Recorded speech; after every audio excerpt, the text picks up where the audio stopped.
Arimateia com a palavra para a condução dos trabalhos. As palmas até estavam mais fracas no último, o pessoal está com fome já, eu acho.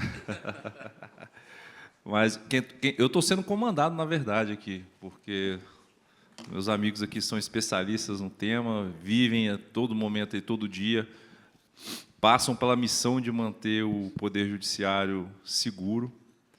É um assunto que ele vem ganhando relevância ao longo dos últimos anos. E eu começo com uma pergunta bem simples, mais profunda. Por que agora a segurança da informação, de fato, vem sendo tratada pela alta gestão? Antigamente era algo muito técnico. E hoje, Edivaldo, a gente percebe que essa pauta já está lá na mesa do presidente, dos embargadores, no dia a dia isso é tratado de uma forma diferenciada. Na sua opinião, por que a gente está nesse movimento hoje? Bom dia, obrigado pelo convite. Eu falo que esse tipo de bate-papo é sempre um divã, né? A gente vem, eu falo um monte de problema, ele vai falar, a conclusão nem sempre vai sair, mas é legal a gente bater papo. No caso de São Paulo, dá para elencar uma grande virada de chave. Por que a gente fala de segurança hoje? O nome da virada de chave é WannaCry, lá em 2017. Claro que muita coisa aconteceu de lá para cá. Mas a gente chama de virada de chave porque, até então, e não dá nem para culpar a alta gestão, era um assunto secundário, o tribunal privilegiava, de novo, não dá nem para culpar, mas privilegiava o usuário final, digamos. Então, a área de segurança ela era preterida no caso de uma atualização, por exemplo, porque vamos focar no sistema, vamos focar no usuário final, na experiência dele, e segurança ficava em segundo plano.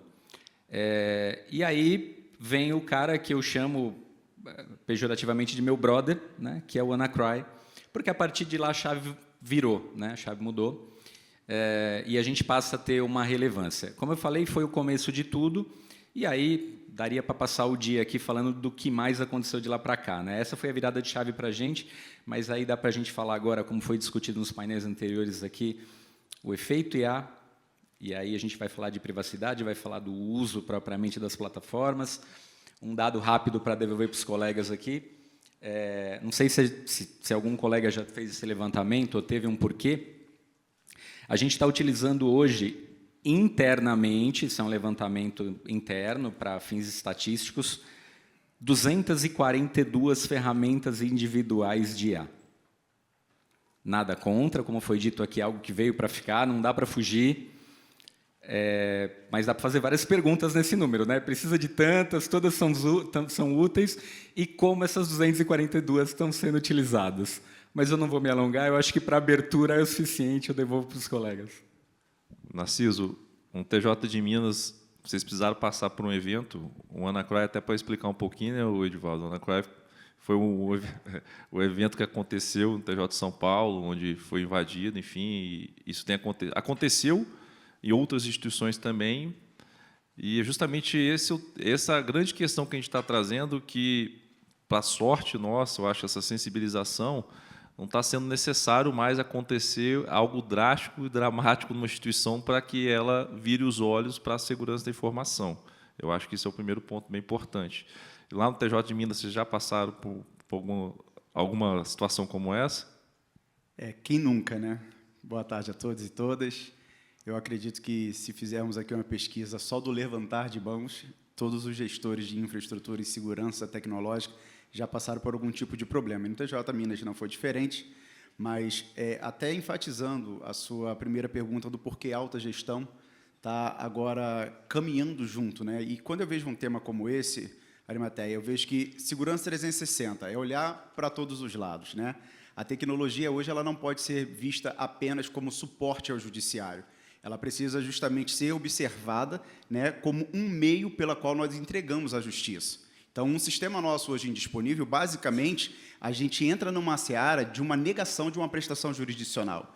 Então, acho que a alta gestão conseguiu compreender isso e justamente olhar para todos os lados. Então, até mesmo baseado no nosso tema, quando eu vejo ali 3 pilares fundamentais, pessoas, processos e dados, olhar para pessoas é muito importante. O painel que antecedera com os presidentes, basicamente, falou sobre isso. Há uma necessidade de criarmos um elo cultural, de treinarmos as pessoas, capacitarmos. Não adianta termos soluções tecnológicas aqui avançadas, FAIOS, UAF, IPS, para que, no sentido final, a pessoa não é treinada e capacitada para isso.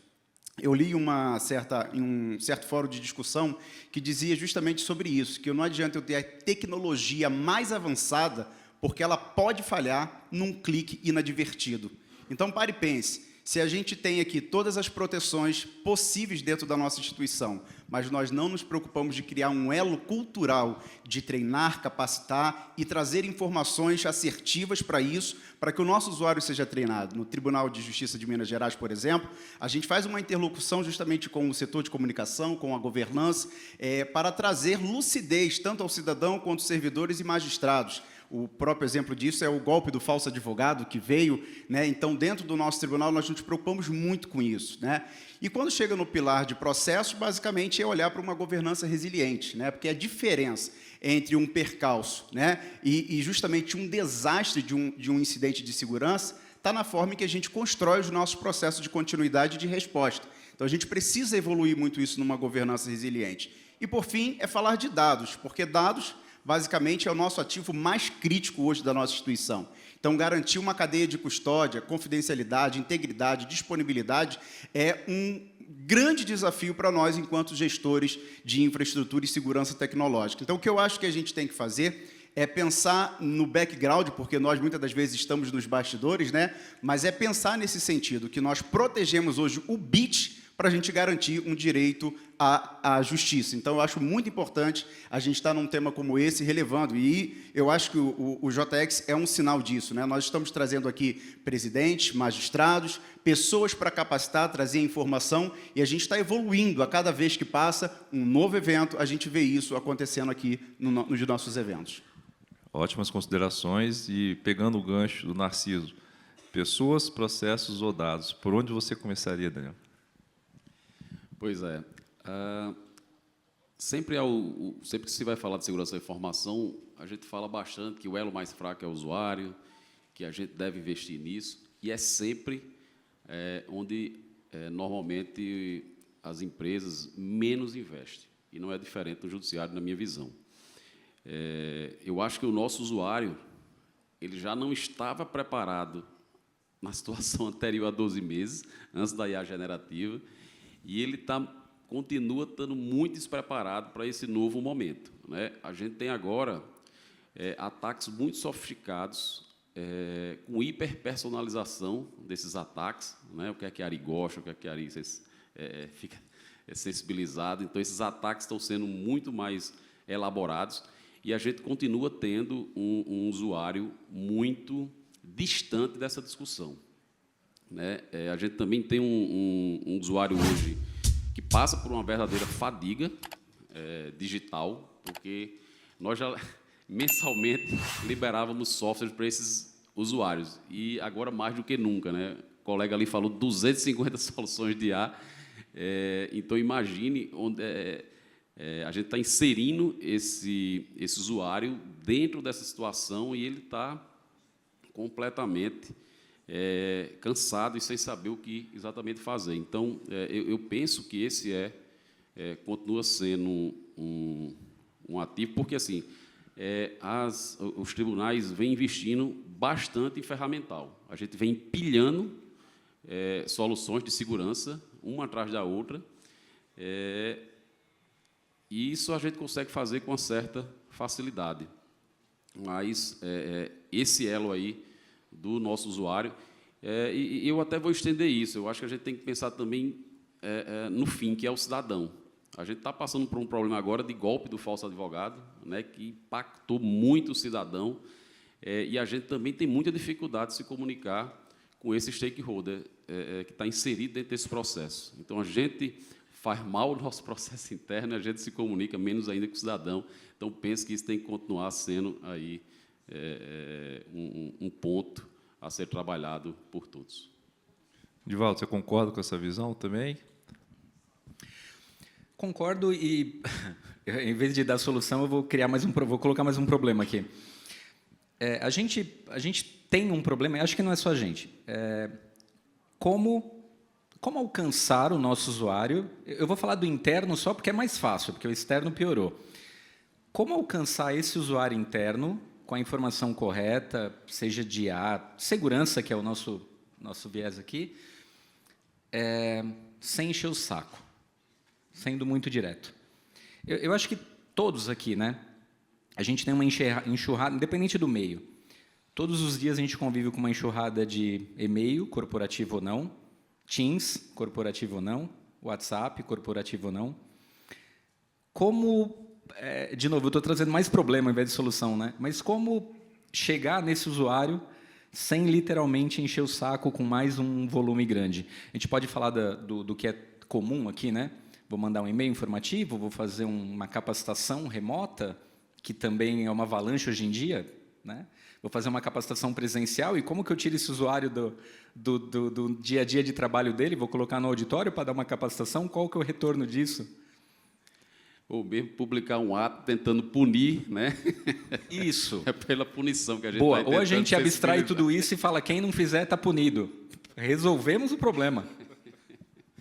Realmente, eu acho que essa visão da punição ela é menos efetiva, né? Você acaba criando a resistência e a gente tem a ideia, a gente trabalha muito com essa parte do letramento, da capacitação no JX, e a experiência nossa é capacitação, treinamento é algo constante e contínuo.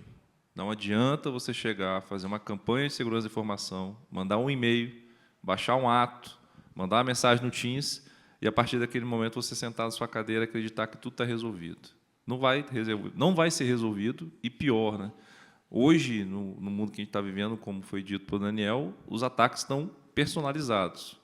Então, antigamente, você pegava um e-mail, uma tentativa de phishing, e pegar uma captura uma senha, você, pelo erro ortográfico, você já sabia que aquela pessoa estava tentando te aplicar o golpe. Hoje, qualquer pessoa pega uma IA, a própria IA ajuda a criar uma mensagem que seja tenha um poder de persuasão maior, os problemas ortográficos já não mais existem. Então, assim, é uma era, de fato, muito nova e crítica, né, Edvaldo? Sim, colocando mais um tempero aqui, eu estou com esses dados aqui que eu falei, das 242 IAs mapeadas. A gente está falando, né, para onde que a gente vai? Capacita, pune, enfim. Mas, antes disso, como que a gente entende esse universo todo? Porque a proteção vem daí, né? Eu preciso entender para proteger. E aí, o que eu queria trazer de curioso, sabe qual que é a IA a quarta mais utilizada dessas 242? O que vocês chutariam? ChatGPT está aqui, Copilot está aqui, mas a quarta mais utilizada? Nem ideia. CapCut. Eu até agora não consegui entender qual seria a finalidade, mas eu não estou nem falando, apesar da risada, não sei se tem algum viés próprio. E aí a gente cai naquilo, né? Eu conscientizo, mas a instituição, eu conscientizo, eu puno, eu corto o CapCut, o que a gente faz? Aí eu passo o microfone para alguém responder. E, Narciso, qual que é a solução? Eu vou partir do pressuposto que o CapCut é para o setor de comunicação, que não seja para toda instituição, né? Eu preciso complementar. São 7.800 usuários utilizando. Eu acho que a comunicação não tem 7.800 usuários, mas agora que eu coloquei o número, por favor. Pois é, a questão punitiva, eu acredito que assim, temos que ter atos normativos, temos. Eu acho que o pressuposto de normatizar algumas deliberações é importante. Só que eu não vejo apenas como o fim, né? E conscientização eu sempre vejo como uma melhor opção. Dentro de um processo de DLP, Data Loss Prevention, em que a gente inicia, primeiro, mostrando ao usuário por que você está tentando levar um arquivo com dado sensível que fere um princípio da LGPD, exato, para dentro, né, de um repositório de drive que seja pessoal. Então, fazer o usuário ter informações a partir de tecnologia para dar esse pop-up e mostrar, até para ele pensar duas vezes. Porque talvez ele pode estar fazendo na inocência, até pode, mas também pode estar fazendo de forma maldosa. Então, chegar a uma conscientização. O que está sendo usado no CapCut hoje dentro do Tribunal de São Paulo que está fazendo um diferencial ser a quarta maior IA sendo utilizado, sendo que nem todo mundo está usando para fins institucionais. Então, fazer esse trabalho não é fácil. É claro, Edvaldo, nunca vai ser fácil, porque são cabeças diferentes, cabeças pensantes diferentes, mas entrar numa seara de apenas só pensar no punitivo, eu acho que não é a saída e a solução. É tentar, através da tecnologia, que hoje já tem essa premissa de usar soluções como SASE, né, Security, mostrado para potencializar essa conscientização e mostrar ao usuário que ele pode também fazer parte desse ecossistema de segurança, ou seja, é dever também do usuário ter a capacidade de pensar em segurança da informação. Fazer uma enquete rapidinho aqui. Vocês podem levantar a mão quem recebeu esse ano algum tipo de campanha de segurança da informação da instituição de vocês? Um número considerável. Muito considerável. Eu fiquei surpreso agora. E lá na Paraíba, vocês têm aplicado essa prática, Daniel, de fazer essas campanhas? Pois é, Ari, eu acho que a gente tem muito a evoluir nesse tema.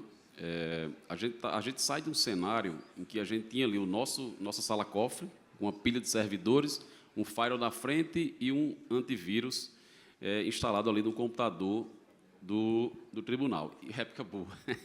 E aí, você hoje tem um cenário completamente diferente. O que é o perímetro hoje, né? Não é possível mais mapear. Você tem esse perímetro aí difuso entre ambiente on-premise, ambiente de nuvem, API, integração, nacionalização, aplicativos. Então, hoje você tem uma superfície de ataque muito grande e não há outra forma de a gente conseguir, nessa velocidade que as coisas estão acontecendo. Acabei de fazer uma licitação e estou implantando um PAN novo. O fornecedor disse aqui, o PAN já não é mais suficiente hoje, né? Vamos para a próxima sopa de letras aí, qual é a próxima sigla que a gente tem que implantar. E esse processo é lento, né? Nós demoramos hoje 6, 8, 10 meses para fazer uma licitação nesse novo momento que a gente está, tecnológico, o uso da IA generativa, as coisas estão acontecendo muito rápidas, né? Então, há de se insistir nesse tema. Nós temos que nos comunicar melhor com o nosso usuário, não apenas só o e-mail, viu? Mas a gente tem que pensar em muitas possibilidades para que essa mensagem chegue com eficiência na ponta. Edivaldo, a gente falou aqui sobre alguns aspectos, e muitos deles aí a gente está falando da necessidade de novos serviços, a IA está demandando, muitas vezes, o uso de serviços em nuvem. Eu sei que a gente já falou sobre esse assunto aqui, mas eu vou estender um pouco mais além da nuvem, né? A gente precisa também, de fato, de apoio de fornecedores externos, e aí a gente tem uma série de implicações também que existem nesse conceito. Então, 360 vai abarcar também essa proteção estendida a provedores externos, a empresas, prestadores de serviços. Como que você enxerga também esse desafio hoje, quando você começa a envolver vários outros entes, vários outros agentes nas soluções que são ofertadas, são utilizadas para a instituição e são ofertadas também para a população? Primordial, porque a gente não pode ter a pretensão, tem muito técnico bom, tem muita gente boa lá em São Paulo, mas acho que eu falo pelos colegas também, mas a gente não pode ter a pretensão que, nessa velocidade que a tecnologia está, que a gente sabe tudo, né? Ou que o time vai saber tudo ou vai conseguir se virar sozinho. A gente está batendo na porta aí um cara chamado Mitos, né? Que está virando um alvoroço aí no mercado. A gente não sabe se ele faz tudo o que estão dizendo que ele faz, pode ser só para aumentar o valor de ação, mas se ele fizer, sei lá, um pouco mais da metade do que a gente está imaginando, possivelmente a gente vai entrar na era de que só vai ter proteção quem tiver dinheiro para bancar GPUs, né? Ou algo do gênero. Então, assim, de novo, não dá para ter a pretensão de que a gente consegue saber tudo, consegue se virar. E aí, né, quem consegue trazer um pouco desse conhecimento ou melhorar esse conhecimento, não tem jeito, são parceiros. E aí, temos vários parceiros aqui, mas a gente sabe que também tem parceiros e parceiros. Felizmente, até pela volumetria, né, de São Paulo, pelo que a gente faz, a gente tem um apoio muito bom, né, dos grandes players, de todos os grandes players. Não vou citar nomes aqui, mas estava comentando agora há pouco com um colega do Acre, lá fora, e ele estava me dizendo da dificuldade que ele teve para acionar um grande player para uma proposta. Então, se uma proposta a gente tem essa dificuldade, quem dirá para trazer um grande especialista, seja ele nacional ou internacional, para um workshop interno, ou para, de repente, mostrar a última tecnologia disponível, que é aquela que eu não tenho acesso, como o Mitsu, por exemplo. Então, primordial, mas aí acho que fica um recado aqui para o outro lado, né? Nem sempre a gente tem esse retorno efetivo, ou o que a gente gostaria que tivesse. Narciso, como você enxerga essa sinergia entre essa necessidade de apoio externo para complementar, a falta de recursos, falta de conhecimento dentro da instituição, como que você enxerga isso? Eu sei que muitas vezes nós temos, até para trazer um pouco disso para quem está nos ouvindo, existe sempre às vezes, vamos dizer, um dualismo, que ou tem que fazer tudo dentro de casa ou tudo tem que estar fora, né? Eu acho que, na verdade, existe um meio termo aí, né? Não é muito nessa linha. Né? Perfeito. O que o Edivaldo falou ali, eu acho que ele tem grande parcela de verdade, porque quando a gente vê fornecedores só querendo vender, é uma grande problemática, né? O nosso amigo aqui da Paraíba falou uma coisa que me chamou muita atenção. Se a gente for pensar, acabei de instalar o PAN, e aí chega um fornecedor e diz assim, o PAN já não é mais suficiente. Aí o que te cria? O medo. Uai, acabei de colocar aqui o PAN. E por que agora eu tenho que pensar em outras coisas? Então, essa sopa de letrinha, né, os acrônimos da segurança da informação, são importantes. Né? Então, mas para o UAF, IPS, IDS, CASB, DLP, ou seja, inúmeras soluções. Mas é o que eu costumo sempre dizer, comece pelo básico, porque o básico bem feito já traz resultado. Então, pensar numa boa gestão de identidade é algo que é oneroso, trabalhoso, tem aí um método hercúleo para fazer funcionar a questão da identidade, é muito complexo, mas inicie, gaste esforço com isso, que você vai, primeiro, em processos, até mesmo antes da tecnologia chegar, porque não adianta a tecnologia chegar e você não ter processos pré-estabelecidos. Então, pense no básico, uma boa camada de perímetro. Hoje falou, o que é o perímetro? O perímetro é o usuário.